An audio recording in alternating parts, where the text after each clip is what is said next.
Hello everyone, today in this video we'll be discussing the module 3 of machine learning, and in this module we have the following algorithms. We need to find out the distances and classify the test instance according to the different data given. Okay, so we'll be discussing all of this and with examples I'll be telling you, and from the exam point of view what all you need to know, that also I'll be discussing. Make sure you watch this video till the end so that easily you can score more than 80% marks. And if you have any doubts you can ping me on Instagram here. And before starting, please do like and subscribe, it helps me make more videos like this. So without wasting more time, let's get started. The first topic is the nearest neighbor learning. Okay, so what is nearest neighbor learning? So here we'll be having different values given. Okay, the data points will be given and we will be classifying those data points based on the nearness. Okay, means whichever the data points is near, we'll be considering it as one instance, another data point one instance, like that we'll be doing. Okay, so it predicts the category of the test instance and classifies it according to the category which has the largest probability. And in the given figure, t is equal to c2 because of majority. Here the t is given. Okay, now if the k value is 3, the k value will be selecting, it is KNN, right? K nearest neighbors means from the t the nearest 3 neighbors I have to select. This is first, second, third. Now if you see, there is one c1, there is another c2 and c2. So which category it will t belong to? It will belong to the majority is c2, so c will also become c2. This is called as KNN. Okay, and the algorithm is given here. First what we do, we will be taking the training data set and the distance matrix, test instance, and the number of nearest neighbors k, and the output will be the class or category. So what we have to classify, in this case this is the test. Okay, means this one you have to classify if it is c1 or c2, right? So we'll be calculating the distance from this to all the other nodes. Okay, so that is what the distance will be calculating here. Okay, this one still now if you are not able to understand, that's fine. Why? Because if I show an example, these things will be clear. Okay, this one you will understand after seeing an example. Okay, so I'll directly go to the example. Okay, after going to the example, then if you go then if you see this one, then you will be able to understand. Okay, now see what is given to us. This is given to us. Okay, this is the training data set t, and what is present here, the serial number is present, 1 2 3 4 5 6 7 8.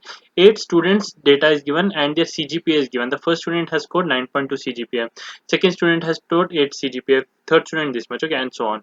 Assessment marks are also given for each student. Project submitted also is given, what is the marks for the project submitted, and the result is also given, whether the person is passing or failing. Okay, now this is the data which is given to us, and what is asked is, given a test instance, now there is another new student who has got 6.1 CGPA, assessment marks is 40, and the project submitted marks is 5.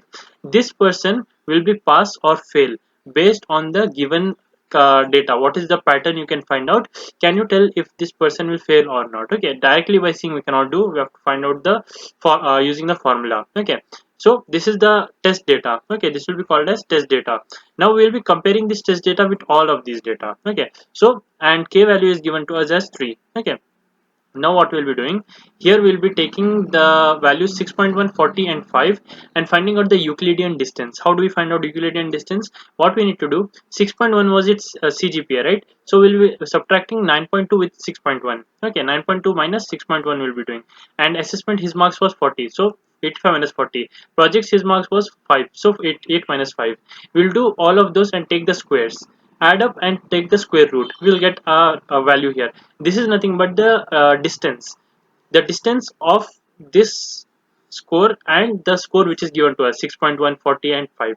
The distance between those two is 45.2063. Okay, now that is the Euclidean distance for this. Like that we'll calculate the Euclidean distance for all. Here we'll subtract 6.1 and here we'll subtract 40, here we'll subtract 5 and take the squares and add up and take the square root, we'll get another distance. Like that we'll calculate the distance for all. Okay, and since we have calculated for all and the k value is given as 3, means 3 closest we have to choose. The least value, closest means what, the distance if it is lesser means it is closer, right? So the lesser distance we'll select. The least 3 distances, if you observe this table, we'll get the least 3 distances is the 4th instance, 5th instance and 7th instance with the Euclidean distance 5, 10 and 2. These are the 3 least values. So these 3 least values, it has the class fail. So if you observe carefully, the majority answer which you are getting is fail here. Okay, none of them is pass. So the person with 6.1 CGPA and 40 in the assessment and 5 in the project, this person will be classified as fail. Okay, according to KNN algorithm. This is what you need to do in exam also. If they give the table, you need to follow the same steps. Okay. Next is the weighted KNN algorithm. So here also everything is same only, but one step extra will be there, weight calculation. Okay, So we'll see example of we'll directly go to the example of what the weight calculation is, so that you'll be able to understand what it is. And algorithm, don't worry about that, you can write it in your own words once you understand it. Okay, write step by step, write pseudocode, or write with example explanation, everything is fine. Okay, the main thing is you need to understand what it is, because if you understand this problem, you'll be able to solve the problem, as well as you'll be able to write the algorithm also. Okay, now the given instance is the same previous the table which was given to us. Now the instance given is 7.6 CGPA, 60 marks in assessment, and 8 marks in project. Whether the person will pass or fail, you have to calculate using weighted KNN. Okay, everything same we will do. First we'll find out the Euclidean distance from all of this. Okay, we'll be finding out the Euclidean distances, and we'll be selecting the three least distances. So here we have the three least distances: 15.3, 10.8, and 12.0, and the classes are also given here from the table. Okay, now after this thing, what you have to do, the extra step, previously this one will use to calculate fail means majority is fail if the person is fail, but now we have to calculate weight means what, this one you find out the inverse of this is 1 by 15.38051, that will be somewhere equivalent to 0.06502. Okay, like that, we find out this inverse, this inverse, and this inverse, we will find out three inverse values. These inverse values we have to find out. Okay, after we have found out these three inverse values, add them up. Okay, find out the sum, keep the sum as such. Next, what you have to do, divide this value with the sum, divide this value with the sum, divide this value with the sum, you will get some answers here. These answers you have to categorize. For fail, what is the total value you have to calculate? So for fail, the total value will be 0.65, and for pass, total value is this alone only, so it will be 0.34. So which is greater, 0.65 or 0.34? 0.65 is greater, so the person is categorized as fail. This is the steps you need to do extra in the weighted KNN. Okay, next is nearest centroid classifier. Okay, here we'll be doing something related to centroid and mean. We'll calculate that, and based on that we'll be finding out. Let's have a look at the example. So here the example given is of two data sets, x and y. Okay, and classes are given. So x is one value and y is one value. For a class it is 3 and 1. For another instance of a class it is 5 2, another instance it is 4 3. Now what you have to do, predict the class using nearest centroid classifier. Okay, now what we have to first do is find out the centroid. Centroid means what? Centroid means here it is 3 plus 5 plus 4. Okay, class A we are calculating centroid, so it will be adding these three, comma, adding these three. Okay, and divide by 3. Okay, that is nothing but mean. Centroid means mean. Find out the mean of this, find out the mean of this. We'll be getting 4 comma 2, and after dividing by 3, calculate the sum, divide by 3 each of these, so you'll get 4 comma 2. Okay, so the mean will be 4 comma 2 here. So similarly the mean for this one will be 7 comma 6. Now we have got two mean values. Next, what we have to do, now the given instance they have given is 6 and 5. Okay, 6 and 5 they have given, we have to calculate 6 and 5 belongs to class A or class B. For that, what we will do, we will calculate the distance. 6 5, the distance with 4 2. How do we calculate? 6 minus 4 whole square plus 5 minus 2 whole square. Okay, first minus first, plus second minus second, like that, 5 minus 2, and calculate the value is 3.6. Similarly we'll do 6 5 with 7 6. Okay, so we'll get 1.414. Can you say me which is the lesser value? Lesser value is this one. So this instance which is given to us will be classified as class B. Okay, next one is locally weighted regression. Okay, here also we do the same thing as k neighbors, but here we'll be applying some other formula. Okay, so this is the theory part, you can go through it after I explain the example. Okay, with example you'll be easily able to understand. So here four instances are given, 1 2 3 4, and salary is given here, and here expenditure is given. Okay, now what we have to do, we have to consider these four and apply the locally weighted regression. The first step in locally weighted regression is you will be given with the b0 value and b1 value. Okay, these two values we will be using. So b0 and b1 value will be given. Next, what you have to do, you have to apply this formula, y dash is equal to b0 plus b1x. Okay, now b0 plus b1x will be 4.72 plus b1 into x. What is x value? The test instance which they give you, that will be 2. Okay, means whatever they give you, that will be the test instance, but this will be given in the question, this will also be given in the question. Since these three values are given, find out the value of y dash. Y dash you got as 5.96. Okay, and k value also they will be giving you, you have to take accordingly. So here it is given as 3. Now what you have to do, find out the Euclidean distance. The same table you have to write the Euclidean distance with respect to 2. Okay, means here you have to do, here you have to do, this is 5, right? 5 minus 2, x is equal to 2 they have given, so 5 minus 2, that's whole square. Okay, like that you have to calculate 5 minus 2 whole square square root. So 1 minus 2 whole square square root. Okay, why you are doing square and square root? Because to remove the negative. 1 minus 2 is -1, -1 square will become 1 and 1 square root will become 1 only. So to remove the negative sign we are doing that. So we are basically calculating distance. Okay, so the distance between 5 and this 2 is 3, and this one is 1, and this one is 0, and this one is 1. Now after we have got the distances, which is the smallest distances? Smallest distances is 1, 0 and 1. That one we will be considering. Means instances 2, 3 and 4 will be considering. Okay, which are closest to the test instance which is given. Okay, after that find out the mean value. Mean value for this one you have to calculate. Okay, you have to use this to find out the distances, and you have to use this to find out the mean value. Okay, so we will calculate the mean value, we'll get a 6.67. After that you have to apply a formula, which is the Gaussian kernel formula. Okay, this is the formula: wi is equal to e power minus xi minus x square by 2 tau square. Okay, so what is xi? Xi will be nothing but in our first instance, which is instance 2. Xi is nothing but this value. Okay, so 1 minus 2. What is 2? The test instance which they have given. So 1 minus 2 divided by 2 into tau square. Tau, what is the value they have taken? They have taken as 0.4. Okay, that will also be given, or it will be constant. Okay, whatever it is, so they will be providing you with that value. So we'll be calculating this using calculator, and you will be getting one value. Now same thing you'll be doing for this also. For the instance 3, for the instance 3 it is 2 here. So minus 2 square divided by 2 into 0.4 square. See, 0.4 is constant here. Okay, so you'll be getting e power 0, which will be 1. Okay, so w3 is closer, hence the gets a higher value. Why we got here higher value and here lower value? This is having the distance 1, this is having the distance 0. So whichever has lesser distance, that will be higher value here. Okay, so this was the lesser distance, so it has a higher value here, and this one is more than this, so it will be having lesser value here. Okay, it is vice versa. Next, for the instance 4 also it was 1 only, so it will be 0.43 as here. Okay, now we've got three values: 0.043, and here we have got 1, and here we have got 0.043. At last again you have to apply the formula, which is b0 plus b1x2.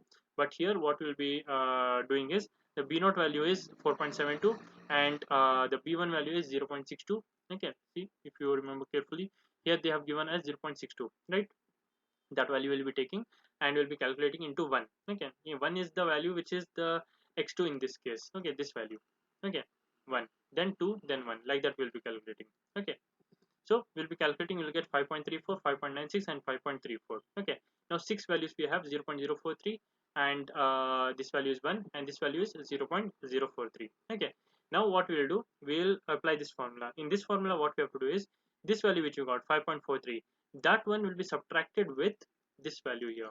Okay, this value, so that will be subtracted, and what answer we get here? Okay, what answer we get here, that one will be multiplied with 0.043. 0.043 is this one, right?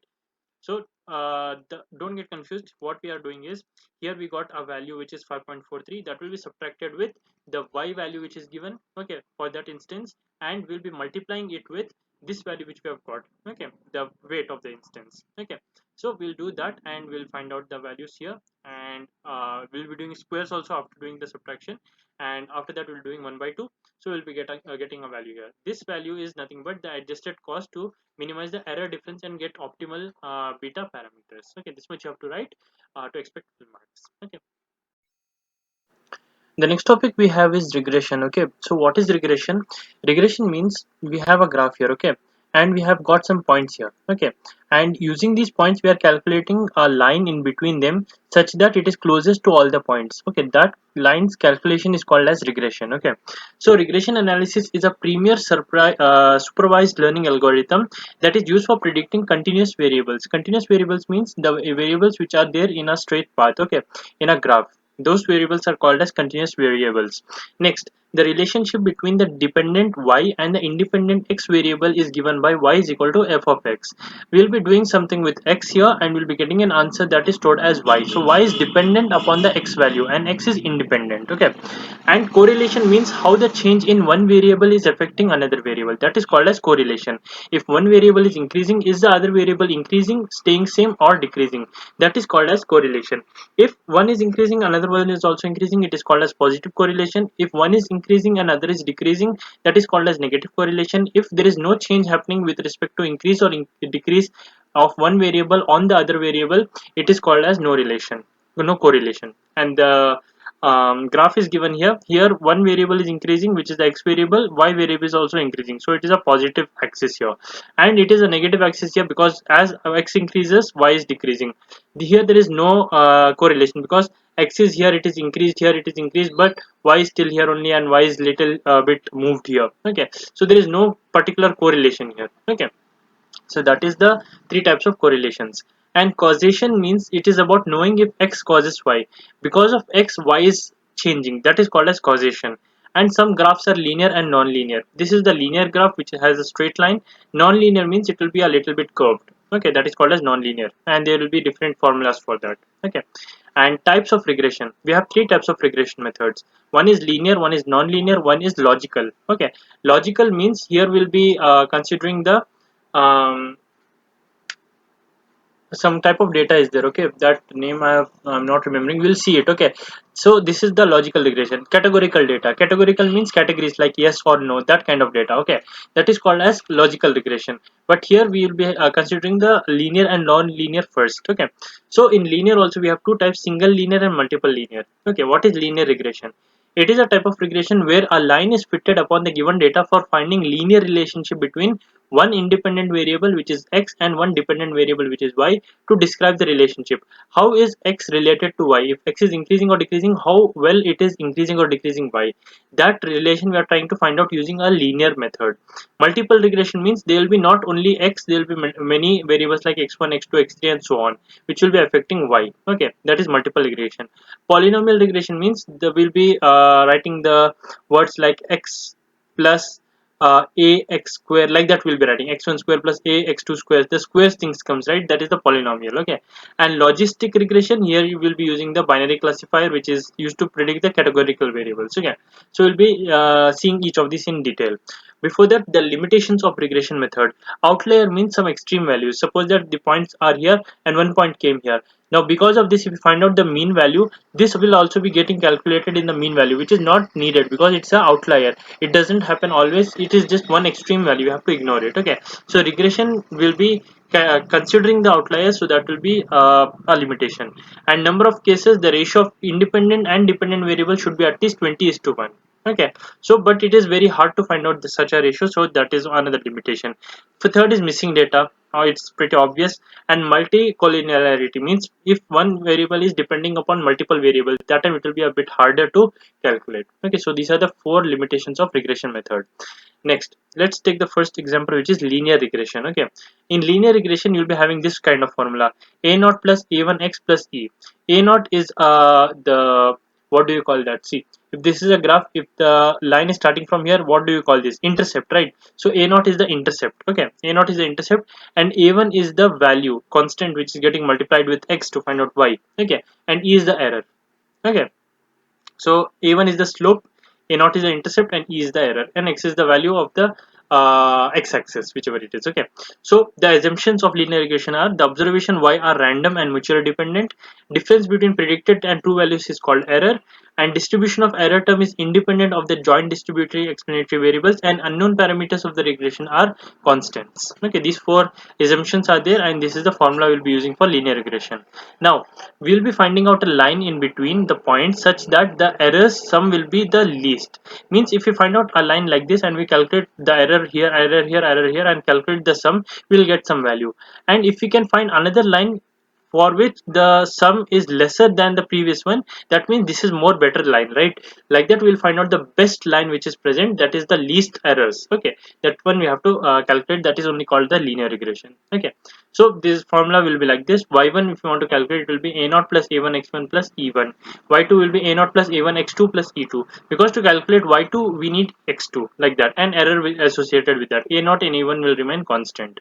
Now this can be summarized as follows: it can be taken as summation. Okay, and if you do the absolute values also to remove the negative values, or we can take the square also, different formulas are there. Okay, and finally we will be also using the minimization function, which will be at the end like this. Okay, this function will be using equation 5.8.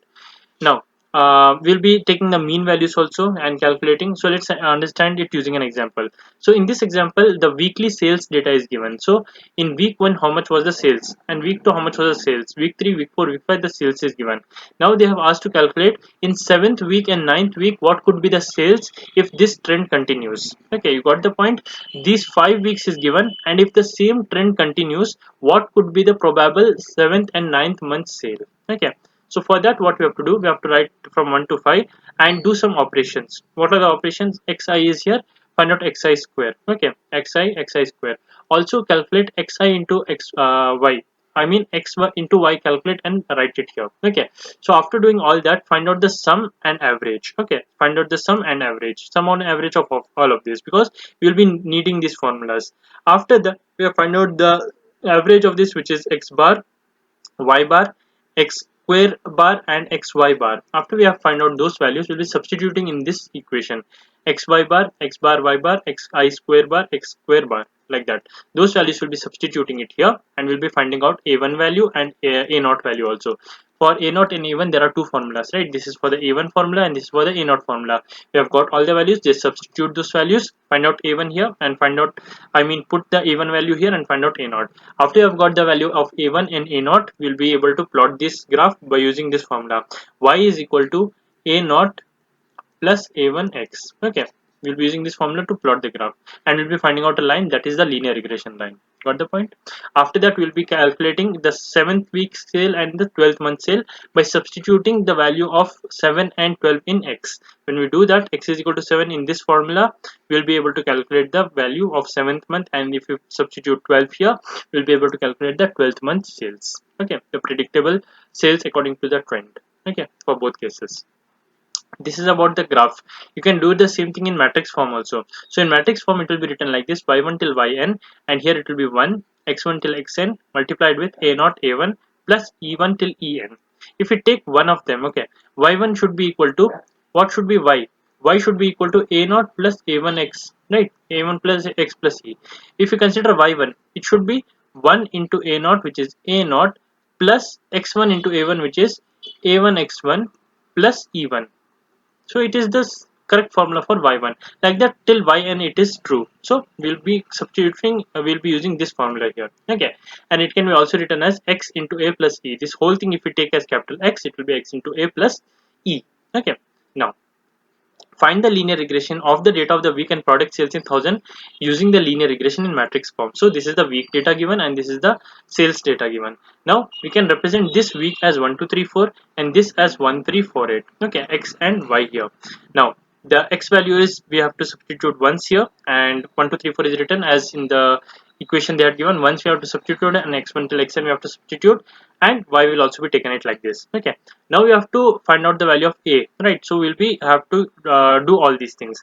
This is done step by step. Okay, xt will take the transformation of the x value, so it will become xt. So transformation of this is this into x, we will do, we'll get some value here, that is x into xt value. We have to find out its inverse, so we'll be substituting and finding out its inverse. Inverse means 4 is here, right? Force inverse, what is the force inverse? What is the value of force inverse? Force inverse is 1.5. What is the value of tens inverse? It is minus 0.5 and so on. Okay, finding out the inverse, we'll be getting these values. Next, we have to multiply it with x power t, which is the transformation. This value. Okay, when we'll multiply, we'll get this value, and this value will have to finally multiply with y, and we will get two values. Minus 1.5 is the intercept, and 2.2 is the slope. So the equation will be 2.2x minus 1.5. Okay, 2.2 is the slope into x minus 1.5, which is the intercept. Okay, that is again in the form of y is equal to a0 plus a1x. Okay, that is about linear regression. We have multiple linear regression also. The only difference is that here instead of f of x, it will be f of x1 x2. So it depends on two variables. So it will be a1 x1 a2 x2. If it is n number of variables, a1 x1 a2 x2 till an xn plus e is the summation of all the errors. Okay, so now here y is given but two x values are given, so y depends on two x values. So in this case, what we need to do, in this case, take two x values here. Okay, and y will remain as such, and a value will be 3. Why a value will be 3? Because we have x naught and I mean x1 and x2 we have, so it will be a naught, a1, a2. So three values, a naught, a1, a2. Like that we'll calculate, and the same things which we did in the above equation, we'll be doing the same thing, multiplication, and we'll be getting an equation. This is the final equation. Okay. Next one is polynomial regression. Polynomial is used for non-linear relationship. We do not have the straight line. Okay. And mostly we'll be using the second degree variable. So this is the formula you need to know. Y is equal to a naught plus a1x plus a2x2. Okay. If we take it in other forms also, for the errors we'll be using this formula. And if we take it in the matrix form, we'll be using this formula. Everything is same. Just in the different forms it is represented as. Okay. Now they have asked us to calculate the fit using the second order polynomial, and this is the data given to us. So our first step, x and y is given. So find out the value of the summation of x, summation of y. X into y will be calculating for each term, x1 square, x1 square y, x1 cube, x1 4 power 4. We'll be calculating all these values and keeping, because we have to substitute them in this formula, like a matrix formula. So whenever they give a table, you have to substitute in the matrix formula. Okay, so we'll be substituting those values which I've got here with the wherever it has to be placed, seeing this formula. Okay, after that we'll be multiplying and finding out the answer. Okay, when we find out the answer, we'll be getting three values, minus 0.75, 0.95 and 0.75. That will be substituted as a naught, a1 and a naught, a1 and a2 here. Okay, that is how you do the polynomial regression. Next one is the logical regression, or logistic regression. In logistic regression, what we'll be doing, we'll be predicting the categorical variables. Now if you have a confusion, what is categorical? Categorical means questions like this: is this a mail, is this mail a spam or not spam? The answer would be yes or no. This is a categorical. There will be categories. Okay, answer categories will be there. Colors also is categories: red, green, blue and so on. Okay, and a student has passed or failed, the student has been admitted to the exam hall or not. There will be answers which is categorical. Okay, it will not be like 50% admitted, 50% not admitted. It is not possible, right? So either it is yes or no. Like that, categories will be there. It will not be in between some decimal value. Okay, so this is the formula, basic formula for linear values. Okay, p of x is a naught x plus a1 x. If you want to find out the logit function to point minus infinity to infinity, this values, if you want to point in between 0 and 1, we'll be using this formula. We'll substitute that real number here and we'll get a value in between 0 and 1. Okay, that is the function of logit function. Its purpose is to map any real number between 0 and 1. Okay, now this is the probability of an event if it is p. If the probability of not happening that event is 1 minus p. Using this formula, we'll be substituting it here, taking the log. Okay, we have to calculate the log of odds. Okay, so we'll be substituting it here and we'll be doing the operation whatever it is to be performed here, and we'll be finally getting an equation. This is the main equation which you need to remember: 1 divided by 1 plus exponential of minus a naught plus plus a1x. Okay, and if y value is 1, if px is greater than or equal to 0.5, if it is 0 if it's lesser than 0.5. Okay, now the question could be given like this. This is the question which is given, where the a0 value is given as 1, a1 value is given as 8, x value is given as 60, and we have to compute the resultant class. So these three values will be writing here, and then z value will calculate. What is z value? Z is a0 plus a1x. Z is nothing but p of x. Okay, z is nothing but p of x. So p of x is a0 plus a1x, so we'll be calculating that. After you have got that value, it is 481. That will be substituted a0 plus a1x in this place. In this formula, will substitute. So here z will be substituted. So it will be exponential of minus z. It will be exponential of minus 481. If we put in the calculator and calculate this value, we'll get 0.44. That is less than 0.5. That means the value should be 0. Okay, 0 means not selected, false. Okay, that is the that is how you solve the logistic regression problems. Okay. The next topic is introduction to decision tree learning. Okay, so in decision tree learning, we'll be constructing a tree based on a split. Okay, means we have some characteristics. Based on the characteristics, if it is good or bad or lesser than some value, greater than some value, we'll be doing some splits, and this further will be split. Like this tree will construct, that's called as a decision tree. So here we'll be having root node as circle, decision node as rhombus, and leaf node as rectangle. Okay, advantages of decision tree: easy to model and interpret, and simple to understand. The input and output can be discrete or continuous, can model high degree of non-linearity, and quick to train. The difficulty is that it is difficult to determine how deeply the decision tree can be grown or when to stop growing it. Training data, if it has error or missing data. If the training data has continuous valued attribute, handling is computationally complex and has to be discretized, means continuous variables should be converted to discrete variables first. Okay. Complex decision tree may also be overfitting. Decision tree is not well suited for classifying, and learning optimal decision tree is also known to be NP complete problem. Okay, so these are the advantages and disadvantages. Now let's understand decision tree using an example. So in this example, a student's information is given and the attributes are given. Attributes means assessment. Now assessment can be greater than or equal to 50 or less than 50. These are the valid values which they have given. And assignment can be either yes or no, whether the person has submitted the assignment or not submitted assignment. Exam result can be either pass or fail. Okay, so now here these things are given. We have to calculate the decision tree. Decision tree means we will be selecting which is the most important one among this for the first classification. So first classification, if we see, we can take assessment as the first classification. If it is greater or lesser than 50%, based on that we can categorize. Now we'll take assessment here. We can take any. Okay, we will take assessment and we'll be seeing greater than 50, it will be pass. Lesser than 50, it will not be fail, but we'll check with the assignment if assignment is submitted or not. If it's submitted means pass. If it's not submitted means fail. Like that, we are creating a sample decision tree. But how do we select assessment first, then assignment? How do we do that? Can't we select exam result first? We can do that, but we need to see which is the best option available, right? So if a person has scored 42 marks in that case and not submitted assignment, means it will come here not submitted assignment, fail, like that. Okay, so how do we select the best decision tree? So in that we'll need to calculate the entropy. Entropy is the amount of uncertainty or randomness in the outcome. Means by using entropy you can calculate if it is best attribute or not. We'll see the calculations and all using another sample problem. Okay, and what is entropy, if you understand in a bit depth? Coin has two sides, so it can be either heads or tails, but dice has six sides, 1 2 3 4 5 6. Now in the terms of entropy, higher entropy means higher uncertainty and lower entropy means lower uncertainty. Now coin has two sides means it will be 50-50, right? So it has lower uncertainty, because means it can be this or this, only two options are available. But dice means six options will be available. There is more number mean more uncertainty will be there. It can be this, it can be this and this, but coin only this or this, right? So this is least uncertain and this is most uncertain. So in that case, high entropy will be there in dice and low entropy will be there in coin. Okay, now in between, if it is like, for example, if there is two sides are there, but both the side head is there, means I'm 100% sure that it is what will be my result. I'm 100% sure. 100% sure means least uncertainty, means lower level of uncertainty.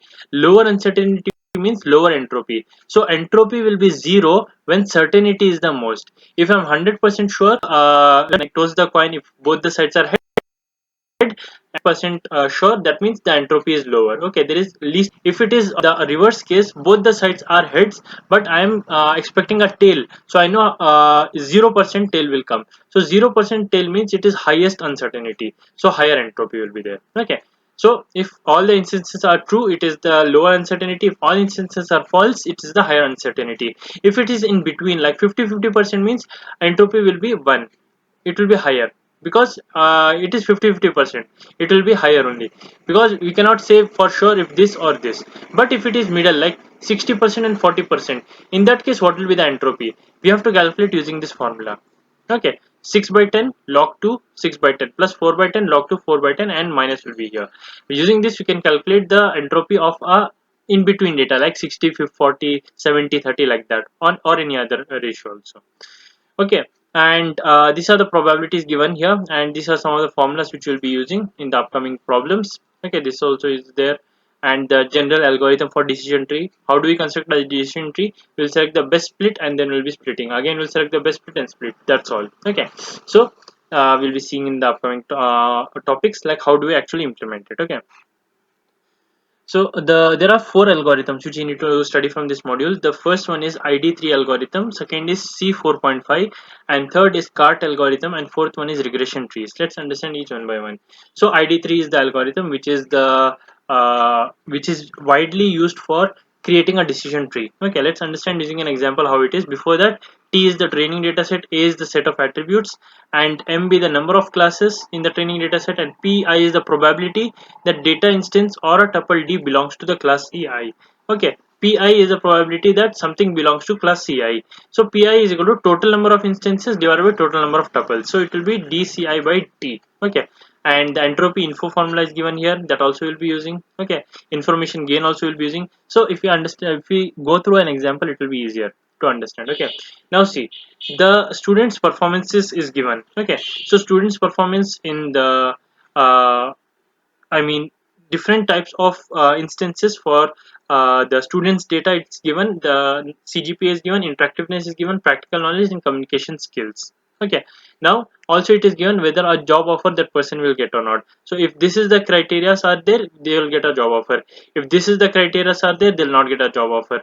If this is the criteria, they'll get a job offer. So we need to find out if a new thing is given, and what if they'll be most probably getting a job offer, not getting a job offer, and we'll be calculating that based on a decision tree. So first we have to create a decision tree. How we do that?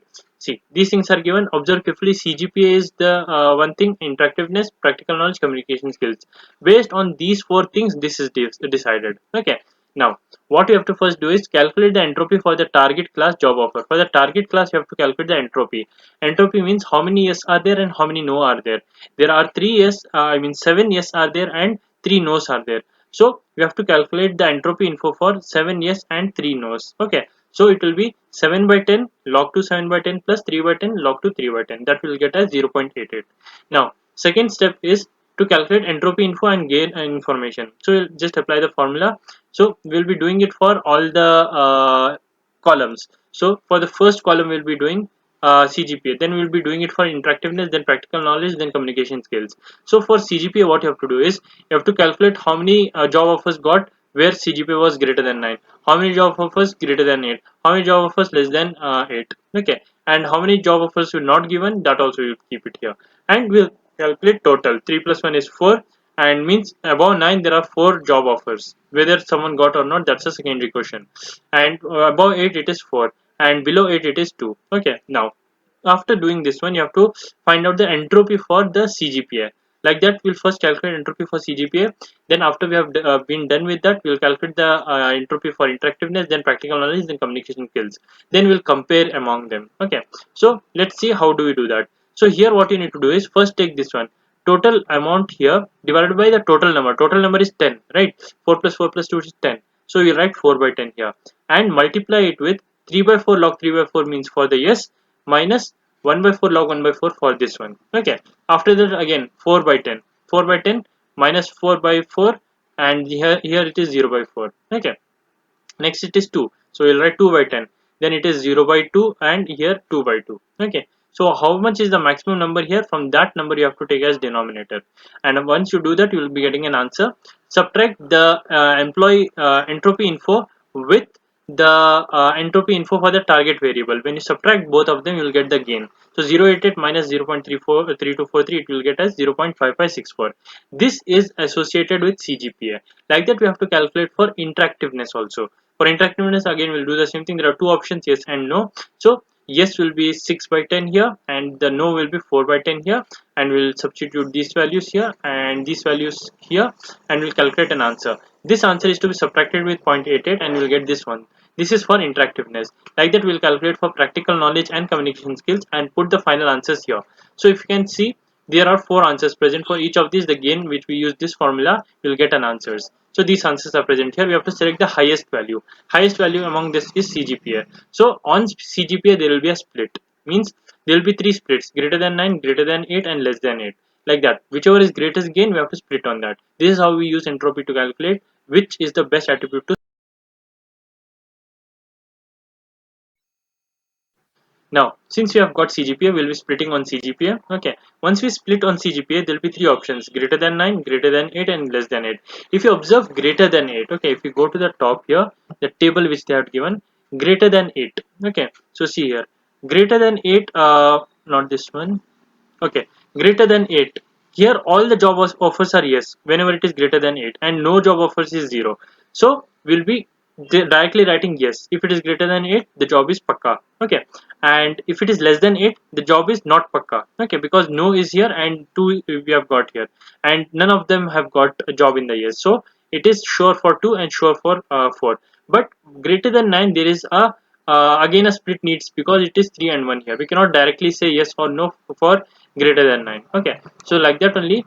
For greater than 8 it is yes, and less than 8 it is no. For greater than 9 it will be based on this one, 3 and 1 no. Okay, now after doing this one, you have to calculate the again the same thing, the entropy you have to calculate, and gain you have to calculate for interactiveness and practical knowledge and communication skills. After that, when you do all of them, you will get the highest value for interactiveness.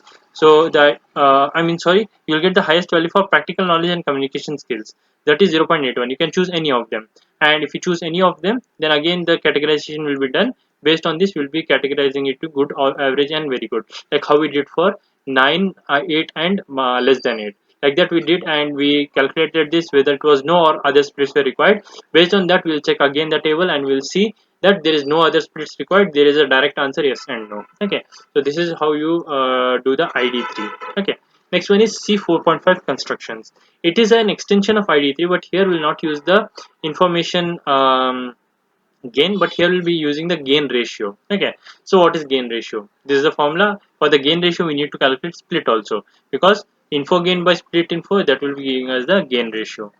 And let's take an example and understand how it works. Make use of information gave of attributes which are calculated in ID3 algorithm, and to construct a decision tree using C4.5. The previous question also is the same question here also, and we have to use the same values. So what will be the entropy info? First thing, you need to calculate the class entropy for the target variable job offer. So 7 and 3 we have previously calculated 0.88. Now calculate entropy info, split info, gain ratio. So what is the entropy info? Entropy info, 4 by 10 plus 4 by 10 plus 2 by 10, that previously which we did. Okay, and 3 by 4 and 3 by 4, 1 by 4, 1 by 4. This one, if you forgot, it is this one. Okay, see, this one we had done right at the top.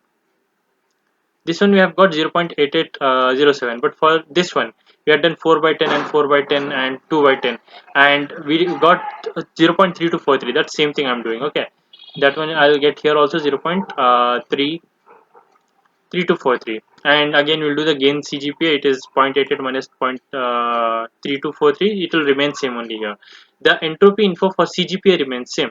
Then we'll calculate the split info. Gain info also we have got here, which is 0.55. Split info, what is split info? Split info, minus 4 by 10 4 by 10 and minus 4 by 10 4 by 10 2 by 10 2 by 10, means these values we are considering. Then we will get a value 1.5221 5211. Now we have to calculate the gain ratio. What is gain ratio? Gain ratio is gain CGPA by split info. So this is gain CGPA, this is split info. Divide it, you will get an answer here. This is the answer you need to find out for interactiveness, practical knowledge, and communication as well. Once you do that, you will have 3 gain ratios. Like finally we got a gain ratio right here for CGPA. Like that, for interactiveness is another gain ratio, practical knowledge and communication skills is another one. Now based on these, which one you have to select? The maximum value. So maximum value is the CGPA. Again on CGPA it will be split, and again we'll be having this remaining, and if you apply the same steps again and calculate the gain ratios, again you can continue with that. Okay, so you'll finally have this type of diagram. Okay, once you follow those steps for getting this one. Okay, the gain ratio for interactiveness, practical knowledge and communication skills. Okay, next, if there is continuous attributes, means attributes are keeping coming. Okay, and there is decimal values also. In that case, if this is the sample data set, first thing what you need to do is sort the values in ascending order. The 6.8, these values sort in ascending order, means for small to big. Okay, and remove the duplicates. So we have unique increasing values here. Okay, now what you need to do for each of these values, 6.8 is there, right? 6.8, make a range lesser than and greater than, and here what you will write, lesser than is how much? 0, greater than is 7. This is calculated using this one. Okay, so totally 7 yes are there and 3 no's are there, right? So if we see 6.8, for 6.8 there is no greater element than 6.8, so 6.8 is assigned to this one. And what they are asking, lesser than and equal to. In yes category, lesser than or equal to 6.8, is there any yes?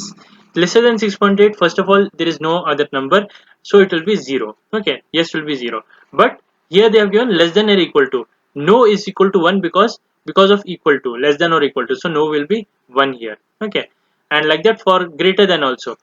Greater than 6.8, how many yes are there? All of them are greater than 6.8. If you calculate total number of yes, 1 2 3 4 5 6 7, 7 yes will be there. Okay, that is for 6.8 yes. Like that for no also, greater than 6.8 there are two no's. Which is those two no's? This is one no and this is one no. That's it, right?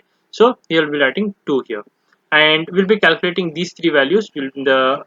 Shortly we'll be solving it. I'll be telling you how to solve it, and we'll do the same thing for 7.9, 8.2, 8.5, all the way up to 9.5. Now we have to calculate the entropy. How do we calculate entropy? For the entropy, you have to calculate with respect to job offer. Job offer is 7 by 10 is yes, and 3 by 10 is no. So we'll get 0.8808. Next, entropy of 7 and 2 we have to calculate. Suppose 7 and 2 we want to calculate. Why we want 7 and 2? Because entropy we are calculating for this value 7 and 2. Okay, so we'll get 7637. Now we'll be combining these both. Okay, when you combine these both, what will happen? 1 by 10 into entropy 0 1 means no's value 1, and divided by 10 means all the values, and here it is 0, so it will be entropy of 0 and 1. Next is 7 and 2 here, right? So it will be 7 plus 2 is 9. 9 by 10 entropy 7 by 2. Okay, so like that we'll substitute those values here and find out the answer. And you can find out the gain also in CGPA if you subtract the main answer with the answer we have which we have got here, 0.6873. If you do that, you will get 0.1935. Okay, now based on the gain CGPA, we will be categorizing it. 0.1935 I got, right? Similar calculations are done with each distinct value for attribute CGPA, and table is created. Now the value of CGPA with the maximum gain is chosen as a threshold. So we will be seeing which has the maximum gain, and that one we will be choosing. Okay, and from the table we can observe that CGPA with 7.9 has maximum gain. Okay, we have to calculate it, and for 7.9 the gain which we have got here, this is maximum, right? For all of them, when we calculate the gain, we will be getting this value. It's the highest value, so that will be selected. Okay, so 7.9 will be selected for categorization. Less than 7.9 CGPA in one category, greater than 7.9 one category. So here decentralization, discretized is done here. Okay, this is a C4.5. Next is cart. Cart means classification and regression tree. Some variation tree. In the sense we just have one variable. So here we will be using the Gini index. Gini index is the formula which we will be using to calculate the separations. Okay. Now suppose that A is a subset. In A, if subset maximum size is 2, means it can be empty element, or it can be having one element, or it can be having two elements. Okay, that is the maximum limit. If attribute has 3 distinct values and the number of possible subset is 8, 2 power 3, excluding the empty set and the full set. Okay, we have 6 subsets. These are the 6 subsets we have to use. Okay, now if we calculate the Gini index, this is the formula. First we'll be discussing the example. Okay, there are a few formulas here. This is the procedure to construct a decision tree using cart, and here we have an example. Choose the same training data in the 6.10 construct decision tree using cart algorithm. Like that in the exam they can give you a question. Okay, maybe 10 to 12 marks. Okay, so here Gini index will be calculating 1 minus 7 by 10 minus 3 by 10 squares. Okay, why? Because yes and no, two values can only be there. You will get a value here 0.42. Okay, that is a Gini index for the transaction. Now sorry, this is the Gini index for the target variable. Now compute the Gini index for each of the attribute and each of the subset attribute. It has 3 categories, so there are 6 subsets and 3 combination of subsets. Okay, so if categorize based on CGPA, there will be 3 categories: greater than 9, greater than 8, and less than 8. Okay, if you calculate the Gini index, greater than 9 and greater than 8, what is the total value? Total value is 7 and here 8, right? So 7 is in yes and 1 is in no. So 7 by 8 minus 1 by 8 square. You will be getting an answer here.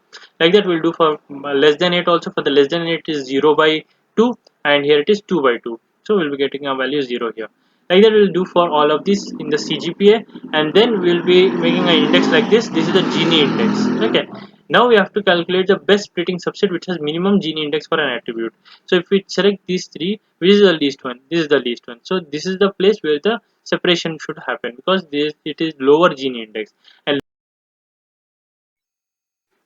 and lower Gini index is better value. Okay, then calculate the delta Gini based on Gini T minus Gini of TCGPA. You will get 0.2445, and this is the answer you need to get. Okay, and for the CGPA, this is the thing like that you have to do for the practical knowledge and interactiveness. Okay, same steps follow for the interactiveness. Find subsets and find out the Gini delta. You will get 0.052. Done. Now Practical knowledge and communication also, you do the same thing and you'll find the final results. Gini index comparison with triangle Gini. So you'll get the values here and choose which is the best one for you. Okay, and which is the best one here in this case is greater than and greater than 8, and it is pointing to interactiveness. Okay, so interactiveness has to be split then. Okay, it's like that. And job offer is no, and we'll be again splitting it. Okay, after the next iteration. So previously there were 10 attributes, right? 1, 2, 3, 4, 5, 6, 7 in random, but here now it is 8 only. 1, 2, 3, 4. 4 is missing, 5, 6, 7 is missing, 8, 9, 10. So 4 and 7 are missing here. That is what is the C 4.5. Sorry, this is the cart, right? Cart algorithm. And 8 attributes will be remaining out of the first split because 2 attributes will be going in no. Okay, so 8 attributes are there. Now 8 attributes also the same thing will be followed, and we'll be getting some values and we'll be categorizing based on that until we reach the end. This is the final tree. Okay. Now the fourth and the last one is the regression trees. It is a variant of decision tree in which the target feature is continuous valued variable. Okay. It can be constructed using an algorithm called reduction in variance algorithm. Okay, and standard deviation to choose best splitting attribute. So here is the procedure given for the construction of the registration key. Let's have a look at the problem. Okay, so that easily will be able to understand. Now in this table, what is given is 10 dataset instances are given. 1, 2, 3, 4, 5, 6, 7, 8, 9, 10. Now 3 attributes are given: assessment, assignment, and project. The target attribute result, which is a continuous attribute. Result is also given here. All of this information is given. If you want to solve it using regression tree, what you have to do is compute the standard deviation, means of this whole thing. Okay, don't miss any of these, and you will be able to calculate the average. Okay, so after average you will be able to calculate standard deviation, and we get 16.55. Okay, so wherever it is as 16.55, the values, that one will be considering when it is equal to good. Okay, means assessment, whenever it is good, those rows we are selecting. If selected these rows, assignment is also given, project and result is given. Now again we'll repeat the same thing, and when we repeat it we'll get 10.9. Okay, and that is for average. Okay, I mean that is for the good. Next is for the average. For the average also you'll do the same thing, calculate the values and substitute, you'll get 11.01. And for the last one, which is the attribute assignment is equal to poor, the same thing you'll be doing, just that at the end there will be lesser money left. Okay, so for the poor assessment you'll be doing the standard deviation here. Okay, now, after you have done for the assessment of the good, average, and poor, we will be getting three values. Use this formula: 5 by 10 into 10.9, 3 by 10 into 11.01, and 2 by 10 into 14.14. So you'll get an answer 11.58, and you will be standard deviation for the reduction of assessment 16.55 subtracted with 11.58. When you subtract, you'll get 4.97. Okay. Similarly, calculate for assignment and project. This one we did for assessment. Now you have to do the same thing, same step which I told you for the assignment and project, and the final values are like this. Now this value is what we have to do. These values you can start, and from the assessment, whether you categorize it as good, average, or poor, that will be you have to categorize. Okay. After doing that, you will be able to see the categorization, which is all good here and all average and all poor. Next categorization will be done based on assessment or project. That will continue if it is there. Okay, and the rest of them will be halted. So this is all about the module 3 of machine learning. If you found this video helpful, please do like and subscribe. It helps me make more videos like this, and thank you so much for watching. I'll see you in the next one.